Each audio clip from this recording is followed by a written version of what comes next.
کیونکہ بحث ہے علماء کی اور بحث ہے دین اسلام کے تحفظ کی. مخالف اگر یہ دلیل نہ بنا کے لاتا تو ہم کبھی بھی اس ٹریک کی طرف آتے ہی نہ. لیکن جب آج کتنے ہیں جو یہ جانتے ہوئے کہ کیا ہو رہا ہے اور دین پر کتنا بڑا حملہ ہے.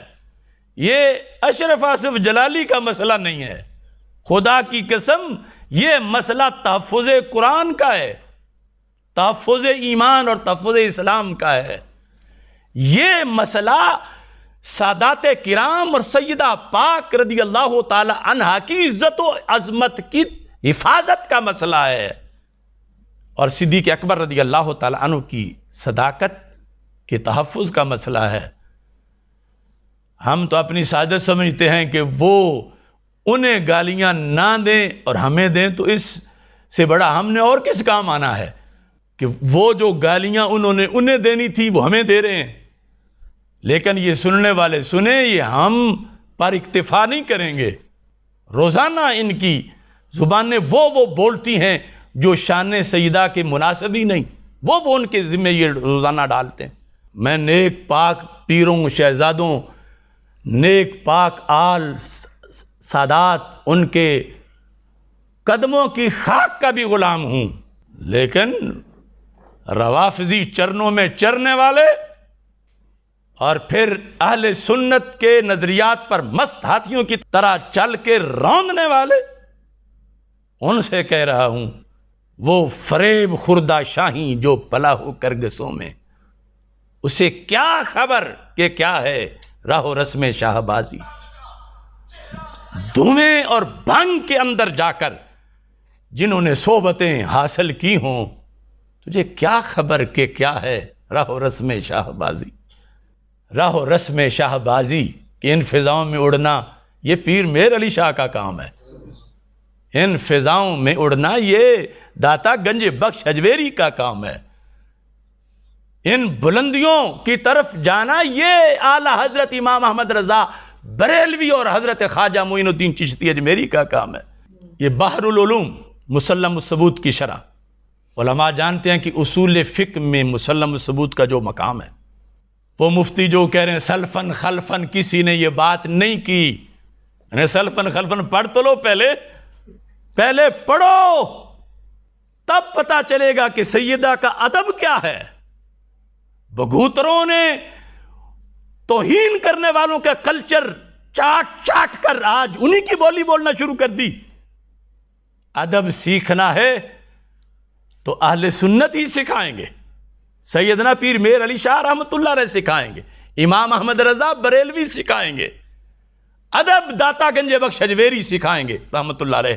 286 صفحہ ہے فواتح الرحموت کا، فواتح الرحموت شرح مسلم الثبوت.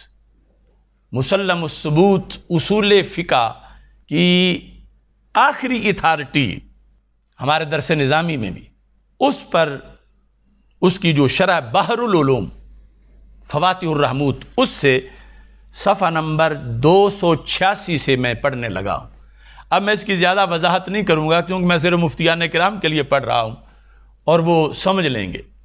وَأَهْلُ الْبَيْتِ رضی اللہ تعالی عنہم کَسَائِرِ الْمُجْتَہِدِينَ يَجُوزُ عَلَيْهِمُ الْخَطَأُ فِي اجْتِہَادِهِمْ، کہ اہل بیت اطہار رضی اللہ تعالی عنہم کے لیے اجتہاد میں خطا جائز ہے.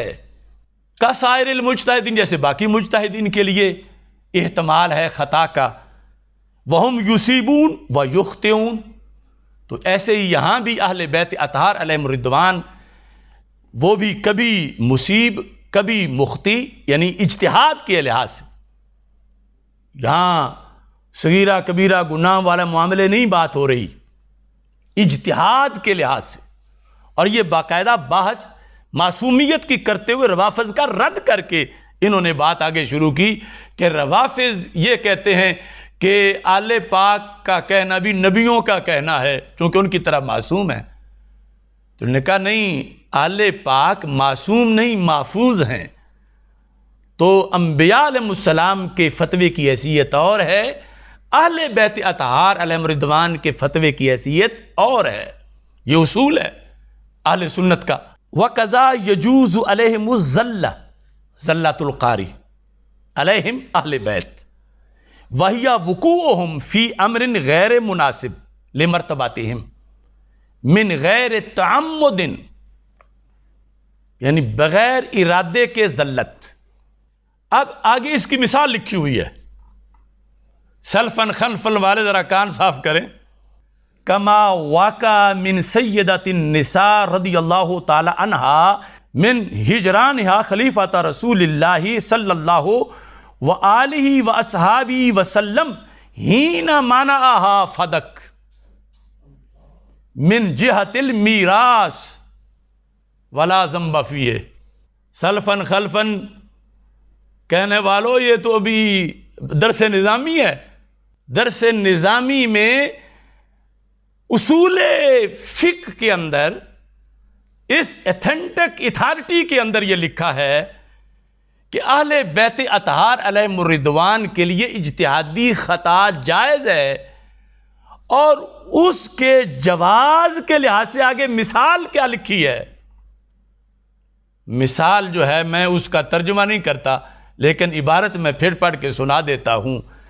کما واقع من سیدۃ النساء رضی اللہ تعالی عنہا من ہجرانہا خلیفۃ رسول اللہ صلی اللہ علیہ وآلہ وصحبہ وسلم حین منعہا فدک من جہت المیراث۔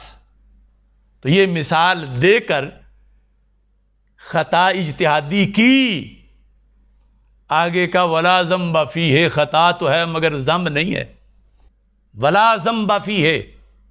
تو کیا اپنا سارا اصول دفن کرو گے روافض کی خوشنودی کے لیے؟ کیونکہ عظمت سیدہ تو وہ ہے جو جس جہت پر پیر صاحب بول رہے ہیں، اور سارا یہ اصول فقہ ہے۔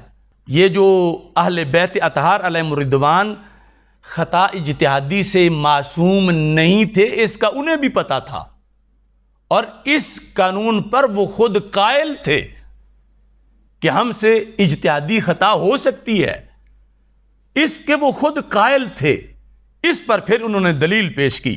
وَيُفِيدُ أَيْضًا عِلْمًا ضُرُورِيًّا بِأَنَّ أَهْلَ الْبَيْتِ رضی اللہ تعالیٰ عنہم أَيْضًا كَانُوا عَالِمِينَ بِعَدْمِ عِصْمَةِ أَنفُسِهِمْ مِنْ هَذَا الْخَطَأِ الْاجْتِهَادِي، کہ خود اہل بیت اطہار کو بھی یہ پتہ تھا رضی اللہ تعالیٰ عنہم کہ خطا اجتہادی سے ہم معصوم نہیں ہیں، خطا اجتہادی ہم سے ہو سکتی ہے، اس کا انہیں خود بھی علم تھا۔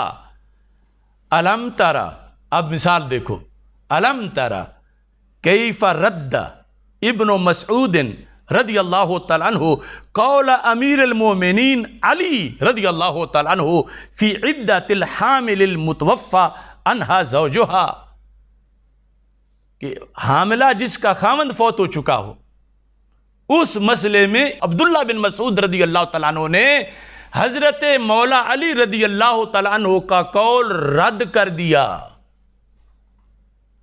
کہ تمہارا قول درست نہیں۔ تو رد جب کیا تو حضرت مولا علی نے یہ نہیں کہا کہ ہم اہل بیت ہیں اور ہمارا قول رد نہیں ہوتا، خطا کا امکان ہی نہیں ہے۔ مولا علی نے تسلیم کیا۔ عبداللہ بن مسعود رضی اللہ تعالیٰ عنہ کے رد پر مولا علی نے اس اصول کو تسلیم کیا کہ اجتہادی خطا ممکن تھی۔ تو یہ تو ساری پہلے مثالیں دی گئی ہیں، اور اس میں نقص نام کی کروڑواں حصہ وہ بھی نہیں۔ یہ ان کی فضیلت ہے کہ اجتہاد میں خطا ایک نیکی اور ثواب اسے کہا گیا ہے۔ یہ سلفن خلفن کہیں جن کے کانوں کو پتہ ہی نہیں، تو یہ تو ساری مثالیں لکھی ہوئی ہیں، اور یہ اصول کا حصہ ہے۔ میں کوئی اخبار نہیں پڑھ رہا، میں درس نظامی کے نصاب کی اتھارٹی جو اصول میں وہ پڑھ کے بتا رہا ہوں۔ اور اس پر پھر آگے باقاعدہ آیات لکھ کر وہ کئی مثالیں دی کہ فلاں مسئلہ میں مولا علی رضی اللہ تعالیٰ عنہ سے فلاں سے ابھی نے یہ اختلاف کر کے ان کا قول رد کیا، تو انہوں نے یہ نہیں کہا کہ ہم اہل بیت کی تو خطا ہو ہی نہیں سکتی، تم میرا قول کیسے غلط ہو سکتا، بلکہ انہوں نے تسلیم کیا اس حقیقت کو کہ اجتہادی خطا کا امکان ہے اور وہ عیب نہیں، چونکہ غیر نبی ہیں اور ان کے لیے اجتہادی خطا عیب نہیں بلکہ باعث اجر و ثواب ہے۔ اس بنیاد پر وَلَمْ يُنْكِرْ امیر المومنین علی علیہم، یہ جس نے بھی ان کے مقابلے میں ان کا رد کیا تو مولا علی نے کسی پر انکار نہیں کیا کہ تم کون ہوتے ہو، ہم تو آل ہیں، آیت تطہیر ہمارے حق میں ہے اور تم ہمارا قول رد کر رہے ہو۔ نہیں، جس نے دلیل کی روشنی میں رد کیا، دلیل واضح تھی تو مولا علی نے تسلیم کیا اسے۔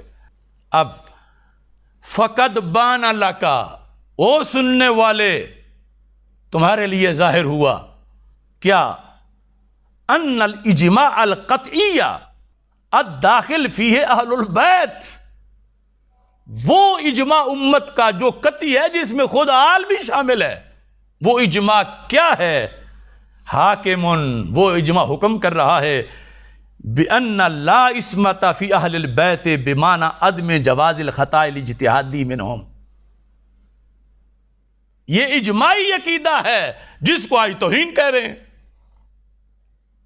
اہل سنت کا وہ اجماعی عقیدہ جس اجماع میں اہل پاک خود پارلیمنٹ میں بیٹھی ہوئی ہے، اہل پاک کے مولا علی رضی اللہ تعالیٰ عنہ جس اجماع کا حصہ ہیں، وہ اجماع ہے کہ اہل بیت اطہار علیہم رضوان سے خطائے اجتہادی ممکن ہے، یہ اجماع ہے، لیکن ہے اہل حق کا، بھنگ والوں کا نہیں، اہل حق کا اجماع۔ تو اجماعی عقیدے کے خلاف توہین کے لفظ بولنے والے وہ ہوش کریں، شان سیدہ پاک کا خیال کریں، اور وہ جو امت 14 صدیوں سے جس پر قائم ہے اس کی طرف دیکھیں۔ یہ لکھ کے کہتے ہیں فاحفظ ہو، یہ بات یاد کر لو، پتا تھا کہ بھول جانی ہے لیکن ان کتابوں تک پہنچے گا کون؟ یہ بحر العلوم، یہ حوالہ ابھی میں نے تفصیل نہیں کی، اجمالاً ذکر کر دیا، سلفن خلفن والے ذرا کان کھولیں اور دیکھیں۔ توحید و رسالت کا نعرہ دنیا میں لگانے نکلے ہیں، اللہ